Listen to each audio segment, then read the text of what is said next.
There's a voice that cries out in the silence, searching for a heart that will love him, longing for a child that will give him their all, give it all. He wants it all. Welcome back to your spiritual sports segment on Rhema Gospel Radio. I'm CJ. Just like their American League brother, the National League had a light schedule last night with only 3 games on tap as the Colorado Rockies were shut out by the Atlanta Braves 1-0 as the Braves won on an earn-un run.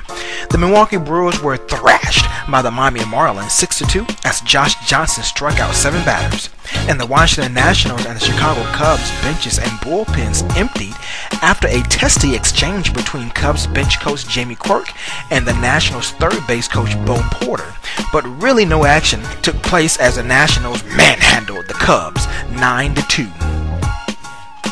The BMW Championship started yesterday at Cricket Stick Golf Club as Bo Van Pelt, Webb Simpson, Rory McIlroy, and Graham Dillett all are tied for first with an 8 under par.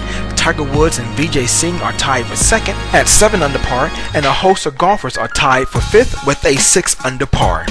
The ladies of the WNBA had only 1 game on the hardwood as the Tulsa Shock was literally spanked 101-74 as Lauren Jackson scored a season high of 23 points. Major League Soccer had only 1 game as the Houston Dynamo shut out Real Salt Lake 1-0.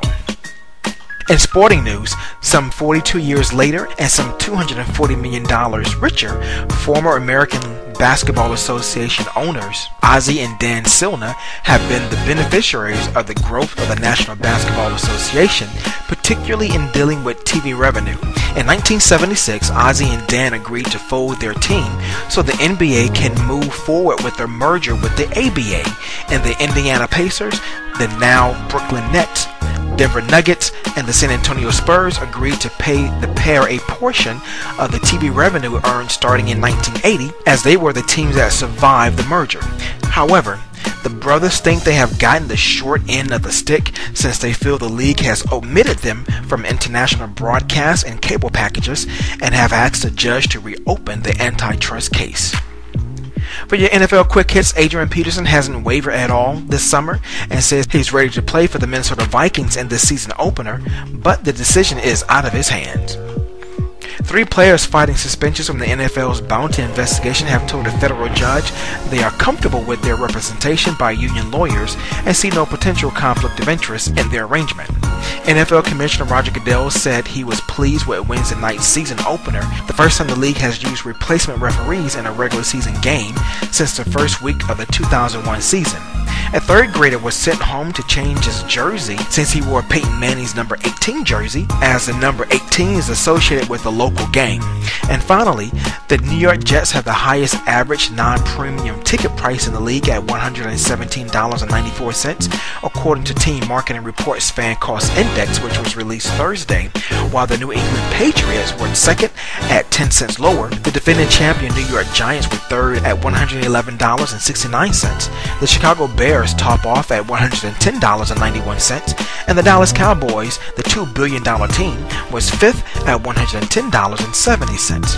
And finally, a sporting side note, Shaquille O'Neal is in talks to play a few games in the Mexican League. Sergio Ganem, president of the Fuerza Regia team, said Wednesday. To have your company sponsor a sports segment, please email me at cj@cjsports.com for more information. To catch archives of your spiritual sports segment, log on to my innovative blog site, cjsports.com, and be sure to give me that follow on Twitter at CJSports. That's CEEJAY. Stay tuned for more updates on your next spiritual sports segment, where we sprinkle a little spirituality in your sports. I'm CJ. Be blessed and have a fabulous Friday.